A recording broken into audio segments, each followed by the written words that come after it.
Hello, it's the Smart Property Investment Show. Coming up in this episode, everybody breathe in, here comes the squeeze.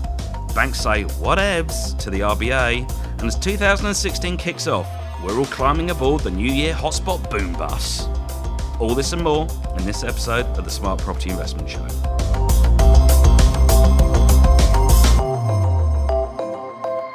Hello and welcome to the Smart Property Investment Show, where we speculate, meditate and pontificate on all things property investment. My name, of course, is Andy Scott. I am an investor and the publisher here at Smart Property Investment. I'm joined, as always, by fellow investor and managing editor of the title, Mr. Phil Tarrant. Hello, Phil. How are you? I'm very well, thanks, Andy. You, mate? I'm all right, mate. I'm all right. You looking forward to an exciting 2016? I'm fired up, mate. Pumped. Yeah, you're really sounding it, mate. I've got to say that. So, energy levels are at a high today. Our special guest this week is the founder of the Ware Group, Mr. Todd Hunter. Hello, Todd. Hey, how you going? I'm very well, mate. Thanks for joining us today. How has the week been? How's the new year started? Week has been hectic, very, very busy. So it as it is always. Oh, good. Well, it's probably keeping you out of trouble. But I suspect on the streets, given what you do. I mean, look, Ware Group, you guys have been around for, I think it's about sort of 13 years now, isn't it? Just cracked 13 a couple of weeks ago. Congratulations, mate. Look, for those that don't know specifically, what is it that you guys do there exactly? We're a buyer's agency service. So we're out there sort of purchasing investment properties for clients. Very different probably from a lot of the other companies out there, where it sort of follows me and my investing and where I'm buying properties for people. So, and you know, while I'm there sort of picking up deals for myself, we pick up deals for clients as well. And how many properties do you reckon you've probably bought for clients over the years? Haven't really counted, but it'd be in that sort of 3,000 to 4,000 mark. It's a lot of bricks and mortar. A lot of bricks and mortar. Well, mate, well then you sound pretty qualified to come and talk with me and Phil anyway. So without any further ado, let's get cracking on with the first story. This is investors to face a 3-year squeeze. This comes off a story from some figures that came out from CoreLogic RP data figures the other week, talking about Australia's rental growth over the past 12 months. Look, even though Sydney and Melbourne have shown pretty good figures, the rates across the country are set to stagnate over the next 2 to 3 years. There's a quote from Cameron Cusher here at RP Data CoreLogic. Says Sydney and Melbourne, which have seen the largest ramp up in new housing supply and investor activity over the recent years, continue to record rental rises over the past year. However, each city is seeing a slowing in the pace of rental growth relative to 12 months ago. Todd, first off, I suppose yield is something that is important for many investors. I suppose one of the key points of investing is you don't want to be dropping in loads of money every day, every week, every month to your portfolio to keep it going. Look, if you're an investor that needs a lot of yield and you're feeling a squeeze like this, what are your options? Well, I guess it depends whether you've purchased already or looking to invest. If you're looking to invest, then you should be sort of avoiding these places where the rents are looking to decrease. So if you're already owning these areas, there's probably not a real lot that you can do. You might be able to do a bit of a cosmetic renovation to help keep rents where they are, or maybe slightly increase them. But in these cities like Sydney and Melbourne, which is, it's very generic. We're talking about sort of two capital cities here, which there's lots of markets within those markets. You're seeing prices that have increased significantly. So you're seeing lots of new housing stock come onto the market, and that all puts pressure on rents. Phil, Todd mentioned potentially doing a cosmetic reno for a property. We did a renovation on a property once over a course of a weekend. Something first off, refresh our memory. Did it get the rents up for us? Yeah, it did. I think we were able to. So the property Andy's referring to is a 2-bedroom unit, ground floor unit in Mount Druitt on Luxford Road, which is just opposite Westfield. We set ourselves a challenge where we gave ourselves a budget of $15,000 to renovate a property in a weekend, and sort of Friday, Saturday, Sunday, and I think we lifted the rent post renovation by about $40 a week, which as a percentage of the actual rent, which was started at $250 or something or other. It's a considerable sort of increase, but the reason why we renovated that property wasn't primarily to increase the rent of it, it was increase the capital value of the property, and that's what it all comes down to. Yes, there was an upside in terms of rent, which means holding that property is cheaper, but the overall premise in driving that renovation was to make the property worth more money that we could extract. I mean, if you need yields on, I suppose, across your portfolio, is there anything that you sort of look to do? And I know you've got your team around you as well that you talk to. Is there anything with those guys that you think about doing? Is there anything that because we know Todd quite well, anything Todd does with his guys? I think and Todd could probably give it a lot of the strategy around what I've done here and articulate that in the right terms. But when I look at our portfolio, sometimes I want it to be as close to neutral as possible, and we invest in trust structures, which has some additional costs and all this sort of stuff. But when I look at our portfolio, if I find that the income that it's generating versus the debt that it's carrying, and it's dropping me towards a negative position, it influences the strategy that I put in place in terms of the next properties that I will purchase. So I'm always looking for capital growth. It's a fundamental foundation of all property investing, but it might change the type of property that I buy next. So if I'm looking for a yielding property to look at equalising my portfolio, that might change the sort of thing I'll buy, or whether or not I'll do a renovation or something else. And I imagine there's a principle around this, but I think investors that chase yield over capital growth is dangerous, and a lot of investors have chased yield into mining towns and have been hurt as a result of it, where properties which were bought for way over the price that they were valued are now sitting empty with no one in there. And strategy which is based around yield, strategy which is based around taxation, strategies which you hear a lot of the spookers talk about, are very, very, very dangerous things. Strategy for me in property is about buying places that are going to go up in value. I mean, Todd, has Phil sort of hit the nail on the head there to a certain degree, that the main goal that you need to aim for if you're investing in property is not yield, it's not quick returns, it's not anything of those things that Phil mentioned. It's really about, you've got to try and buy somewhere that's under market value. You've got to try and buy it in an area where you hope that not only that value is going to go up, but the whole area is going to go up. So that's where you make your money. That's where you make your capital gains. That's where you can get equity. That's where you can start rolling things out and doing other things as well. Yes and no. It depends on what phase of investing you're at. So if you're in accumulation stage, then definitely you can't keep accumulating without the growth that's there, but you also need a nice balance of yield there to be able to afford to service on the next level of debt that you're doing. But then you can look at people who own their home, who don't have a home debt, who are just there, who are buying property now to create a passive income. In all honesty, they don't really care that much about the capital growth. They're actually looking for the income side of things, but not in the high risk strategy like the mining towns and the Gladstones and things like that. It's getting a good yield in a good safe area that the rents will continue to keep increasing. Investors in self-managed super funds do the same sort of thing. So there is different strategies, and in that accumulation phase, most definitely you are looking for a balance with a good yield, but you are definitely looking for that capital growth. And this is all very cyclical. I know I bought a lot of properties out in the western suburbs 4 or 5 years ago, and I think you're out there at the same time. And back then, there wasn't a lot of investors in the market. The property prices were a lot less than what they were right now. We started buying out there. I think we got into the market at a good time. We probably could have got in there a little bit earlier and did a lot better out of it. But I've found, and looking at this story, Andy, that we're discussing, over the last sort of 2 years, a lot of the yields, a lot of the rents I've been receiving in those properties have been dropping because there's been an influx of investors in the market. Everyone's out there chasing, good capital growth out there.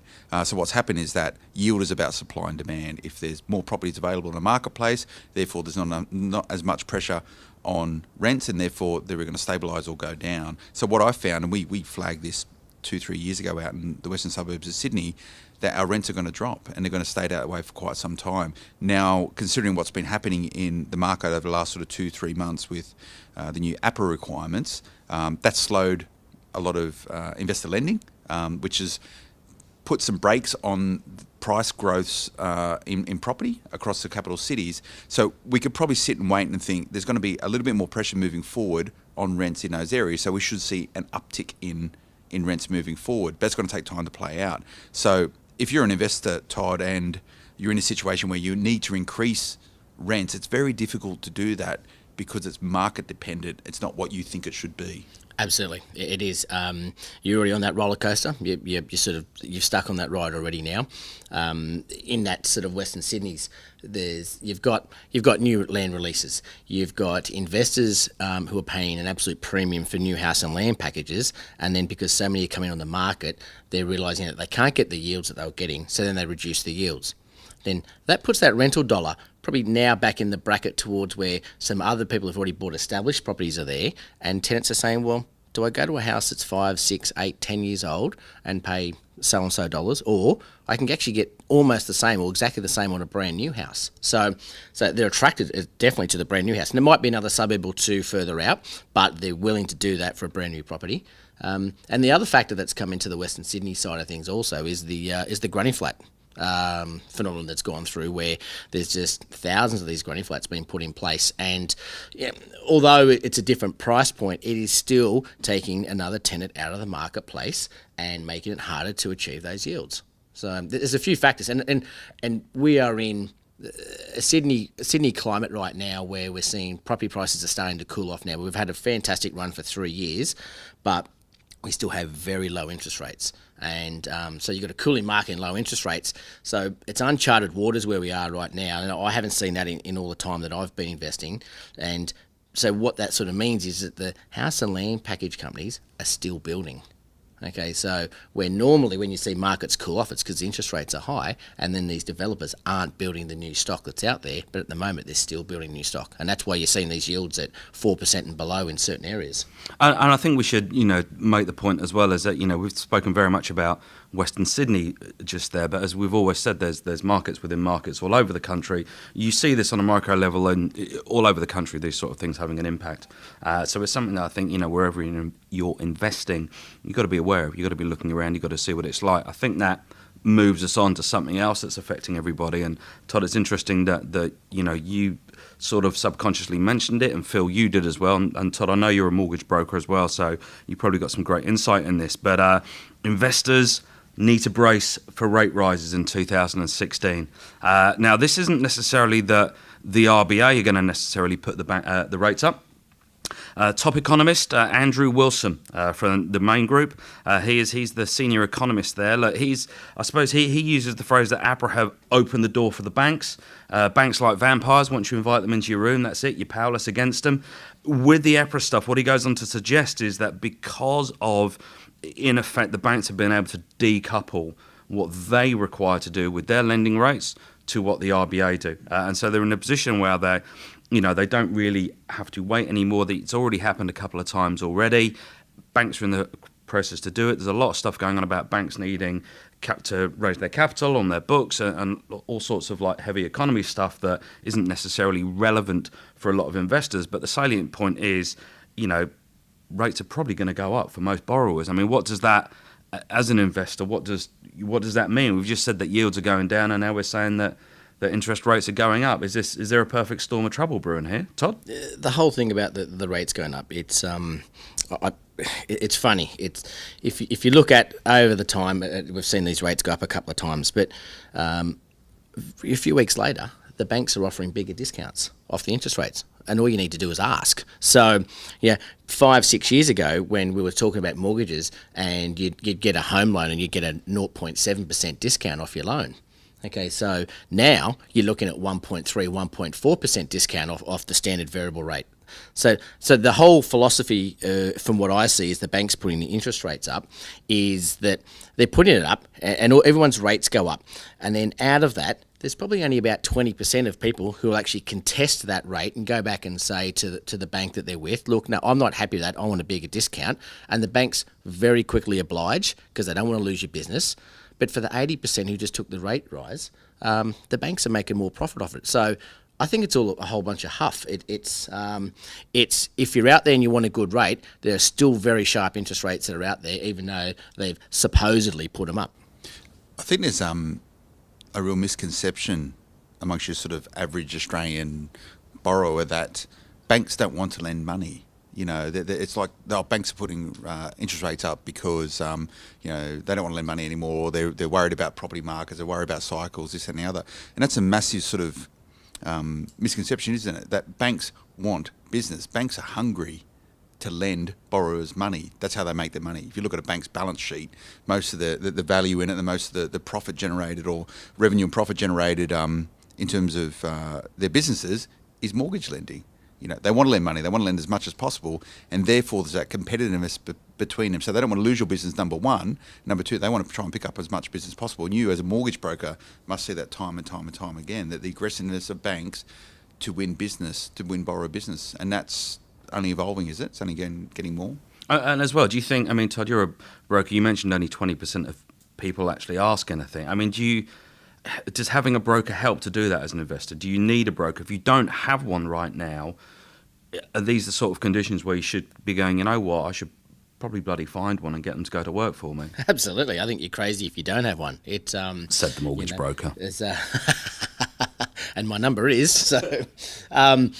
It's if you're walking into a branch and you're talking to a bank teller that simply just earns a wage each week and doesn't really care whether if you're on the best rate or not on the best rate, and doesn't know what the other competitors are, etc., then you're really doing yourself just. Where the broker, is supposed to be out there finding you the best deal out there and negotiating on those rates. Don't settle for what the card says as a rate. No, we're going to go out there and we're going to ask for a bigger discount. Phil? You love a deal.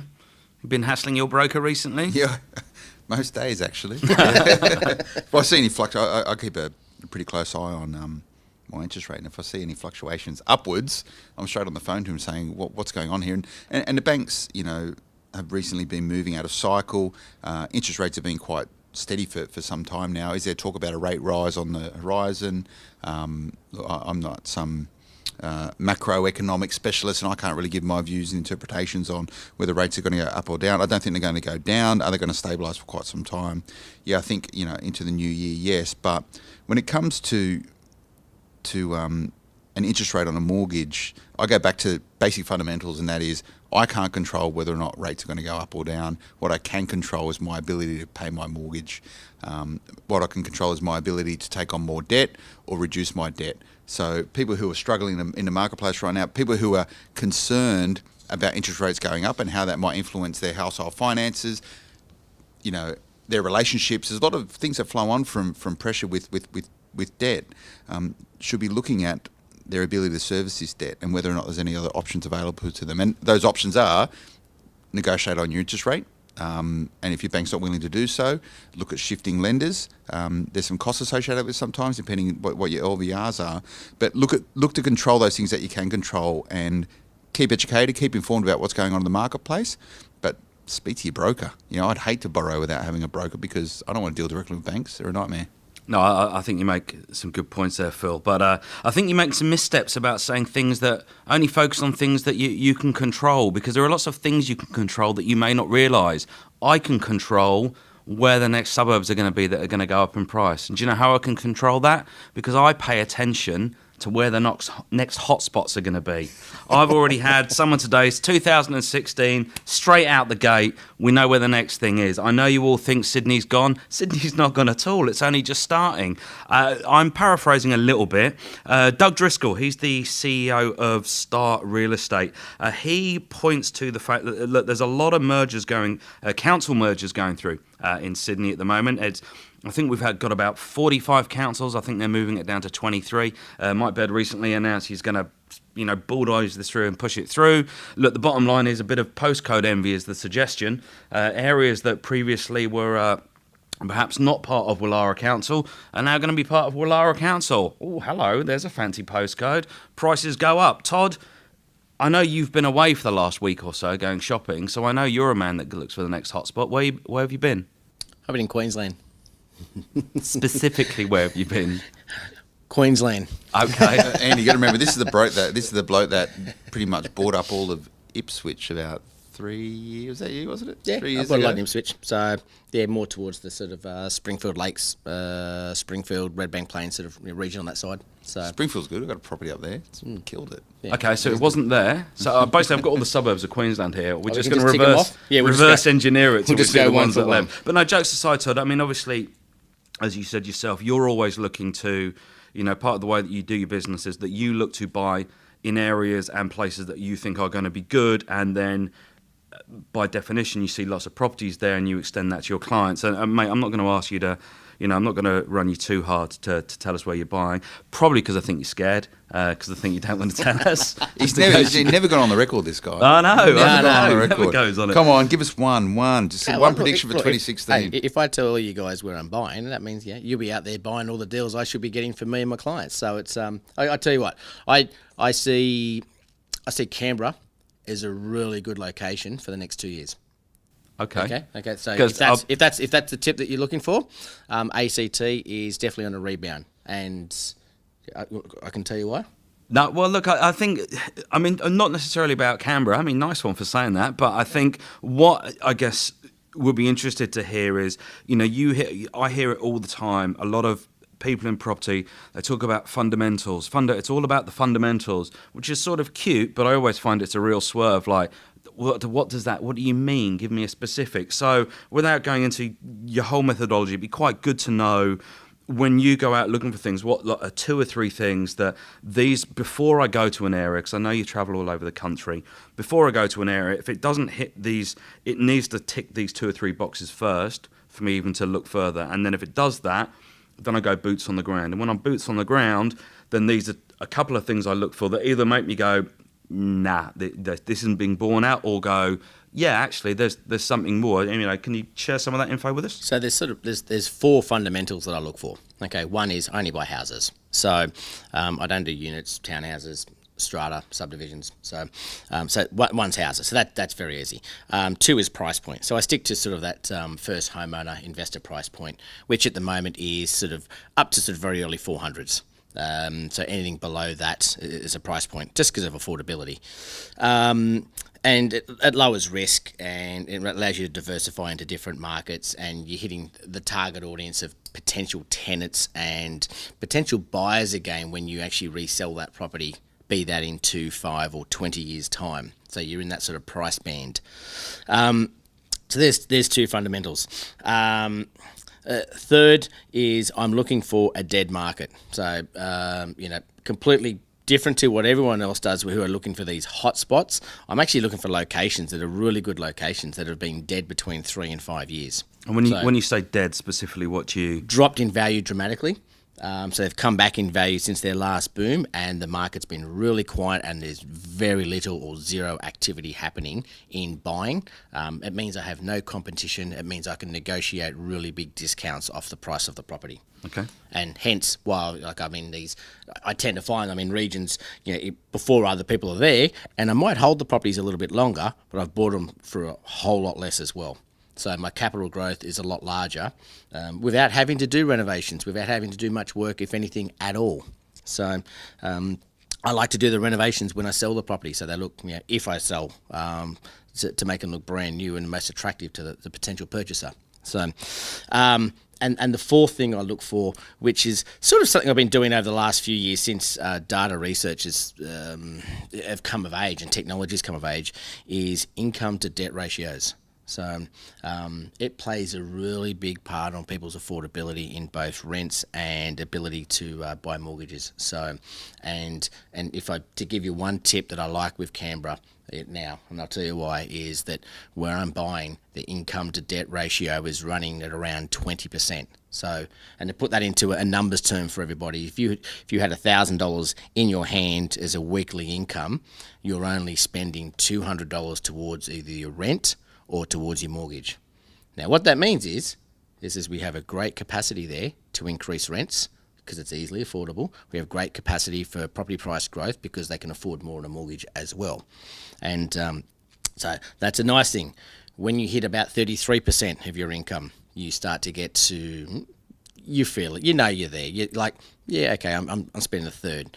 When you hit high 30s to 40%, you can certainly feel it. You need to start thinking about tightening the belt. If you're at 45% and above, or 50%, you're on the verge of going bankrupt. And a lot of Sydney is in that capacity right now. There's many suburbs, and Melbourne. I shouldn't leave Melbourne out of this. So Melbourne in that band of what you're spending, and you got to think, if you're spending $500 on a mortgage or on rent, and you're only earning $1,000, you've still got electricity, fuel, alcohol, entertainment, travel to work, car rego, all these other things that have got to come out of that little remaining amount, and it gets really, really tight. So the old income to debt ratio plays a big factor in where I look to invest now. What about you, Phil? You're a man. I've heard you bandy out the phrase fundamentals a lot. Mr. Fundamentals. What's your I think fun being the operative word? What's the? Are there any that you specifically like? I mean, what do you think of what Todd said? I think what Todd said makes a lot of sense. Todd, we do a hotspot topic every time we do a show, only because Andy loves hotspots. He doesn't really. He likes Hotspot to king. maybe take the mickey out of him a little bit, but he loves a hotspot. I love hotspots. If you've got a hotspot, send it in, smartpropertyinvestment.com.au. Andy will assess it and give his verdict. But when I talk about hotspots, I'm a hotspot cynic. The idea of a hotspot is a good thing, but if we're talking about a hotspot, it's probably not a hotspot. So the fact that you're identifying locations long before anyone's even thinking about, or it's headlines in our publication or the Sydney Morning Herald or the Age or whatever about here is the hottest booming place. If it's in the media, it's not a hotspot. It's about those indicators which will indicate whether or not a property is going to go up in value. So for you, income to debt ratio is one of the indicators that you look for. There's a whole bunch of other fundamentals which are going to give you some indications on the prospects of growth in a suburb or a street or a house moving forward. Population trends is a big one. What's going on? What's the influx of people into a particular area? If there's more people needing houses, what's the natural thing to happen? Rent's going to go up. How's it going to go up? What's the local councils doing? This original story started of merger between a whole bunch of different councils and stuff. How's that going to influence what happens to prices? Things move on. It's all about fundamentals, and the only way you can actually understand fundamentals is to educate yourself, and then understanding where you can research and find these fundamentals. So property data on our website is very robust. It's got a lot of information from RP Data CoreLogic on there. There's also a whole bunch of census information on there, but you need to go out there and find local councils, state governments, the type of information that you need to go and find, and sometimes it's difficult to obtain. Town plans are something which is very good, but fundamentals comes down to understanding what you need to research and understanding how that sort of relates to your particular strategy and what you're trying to achieve. What I want to go with this, Todd, get away from the news and what's happening right now and into a little bit about your story. You've bought a lot of properties for other people. I know that you're a investor yourself, which is good. I invest in property to create wealth. I imagine you do it for exactly the same reason. But speaking to guys in the property game, which me and Andy do for a living, we always find that most people's foray into property was pretty bad. Mine was pretty good because I was smart enough to actually get people to help me out moving forward. But can you tell me a little bit about the first property you purchased? Why did you buy it? Do you still have it now? And what was the sort of what was the prospects for that property? It was basically my parents. To give you an idea, my parents owned a motorcycle shop, a retail motorcycle shop, and that business was purely there to fund their property fetish, really. And so they made lots of good money out of property. So they instilled those qualities into us three kids, and me more so than probably my brother and sister. And so they taught us about money. Mum's very good with numbers, and so I bought my first place when I was 19. And it was just a one-bedroom unit in Cronulla, I bought it as a home, and I had already saved up by then a 20% deposit, and the stamp duties, which weren't very much back then, and there was no such thing as the first homeowners grant or zero stamp duty back then. So it was purely at that stage. It was nice. It was near the water. It was near Cronulla Mall. So it was just there. There was no research, no data, except, yep, this is nice. Yes, I can afford this. I was very nervous. So I was talking to my girlfriend's father in the negotiations with it, and I was back and forth with him, and I bought it for $112,000. So, have you still got it? No, I don't. No. What would it be worth if you still had it? I think it'd start with a 4. Okay, yeah, that's pretty good. So you started discussing this on pretty much cash flow. So your parents had a a successful business, but that provided them with the cash flow to enable them to invest in property. And cash flow is a massive thing for all property investors. It's the ability to hold debt or hold property and have the capacity to pay that. And however you generate that money, whether you're a self-employed business person or you get a PAYG, when you speak to your clients, is the sort of understanding of cash flow and how cash flow gives you capacity to secure finance and helps you manage those times when you might not be, as an investor, you might not be getting rents and stuff. Is this a concept that most people understand from a sort of newbie perspective?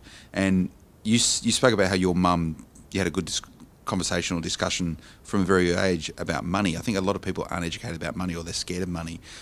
Talking about money is a good thing, and understanding cash flow is a good thing. Do you think the investors that come to you, if they're on their first property, do you reckon they've got the sophistication to understand those concepts? Probably not to the same. It's some do, and I've got some clients that are very good savers and who understand all those philosophies very well. But there are a lot of people now that's, it's like everyone likes to have, they get their dog washed and cleaned, and they get their car washed, their house gets cleaned, etc. So then they have a mortgage broker for their finance, and now they have a buyer's agent to help them with their property. So it's not a bad thing if you're using the right services. It's that I think that some people just, if we don't understand it, we just farm it out to somebody else. So there's a lot of that sort of goes on. In relation to the cash flow side of things, look, I do all of my numbers for my own portfolio at 9%. So if I can't afford my portfolio at 9%, then I don't buy the next property. So this is the thing that you can control. We were talking before about rates going up or down, but you can control your capacity to pay that by the way that you look at your serviceability. Correct. That's a very important thing. Yeah, and I say that to clients. I said, you should be looking at this at 9%, not at 6 or 6.5. And look, 6.5 is the average interest rate that we've had over a long-term period. So is it going to get back there? Well, it's the average. So yes is the answer to that, and probably go beyond at some stage. So we haven't seen anything past sort of 8.75% to 9% for a very long time. So it's I think I'm fairly well safeguarded by that aspect by sitting at 9%. So cash flow, is a definite big thing that you should be looking at. It's a big investment. You need to protect yourself. Going financially bankrupt or crippled is not something that you definitely want to go down that path at all. Yeah, they can hurt a lot of people. I mean, Todd, you spoke there about sort of the first property that you ever bought in Cronulla. You said you bought it for a home. Yes. Yep. When you first moved in. Obviously, 3,001 houses down the track. You've obviously picked up a lot since those early days. I mean, I suppose if there was one lesson or one sort of absolute core thing that Todd today would tell Todd of those years ago about property investing, what do you think that would be? He's got nothing. He's shaking his head. When did you work out you want to make property a career? I think I was 26. Okay. And what were you doing before that? Like before you did property? You were sort of in a game doing stuff, but I was a tie fitter. Yeah. Yeah. Okay. Yeah, so cool. I was racing motorbikes, I was racing jet skis, and I knew how to change tyres, and I was in there helping Mum and Dad at the shop, and I said, Dad goes, go become a tyre fitter. You know how to change tyres. And so that's what I did when I left school. I wasn't allowed to go to schoolies. Mum said, you're not going to schoolies. Nope, you're going to get a job, because come January, there's going to be 100,000 kids trying to get a job. She goes, if you go now, you'll be able to beat them by 6 weeks. Good counsel, yeah. So having an income helped you get into property and understand property and get immersed within it. And from that, you learned a lot of key skills, obviously. What is it? I guess going back to Andy's question about what would you tell yourself if you could go back in time, what are the sort of, when you're obviously passionate about property, you love property. Whenever we see you, we talk about property amongst other things, but property is what you're exceptionally good at, and you've built a very successful business around it. What are the sort of the key tenets about what you do, and how you approach either buying your own properties or how you approach buying other people's properties? What are your sort of your key tip that you can give our listeners about whether it's getting started with a property or becoming an investor with multiple properties? What is your one piece of gem of information that we can take away from this and go, you know what, I'm going to start doing that? I look for the complete opposite. I don't have that sheep mentality. I look at the places where nobody else does. So for me, buying property, making money in property is actually buying it cheap. So you can't buy property cheap in a recovering and a good or a rising market. You need to go to great places that are just completely dead as part of their property cycle, and buy and hold and work from there. Todd, we literally could sit around talking all day with you, mate. But unfortunately, we've only got so much tape in the tape machine. Mate, I really do appreciate you coming in, mate, and having a chat with us, especially so early in the year. But that's about all we've got time for this week. Look, obviously, guys, you can find out everything that we've been talking about and a lot more at allthews.smartpropertyinvestment.com.au. If there's anything that you want to talk to the team about, or me in particular, please do drop me an email on publisher@smartpropertyinvestment.com.au. It pretty much only remains for me to say, Phil, thank you for your time today. Thanks, mate. Say goodbye. Goodbye. Todd, thank you for your time today. Thank you. Thanks for inviting me in. Say goodbye. Goodbye. And this is me saying goodbye. Cheers, guys. Speak to you next week.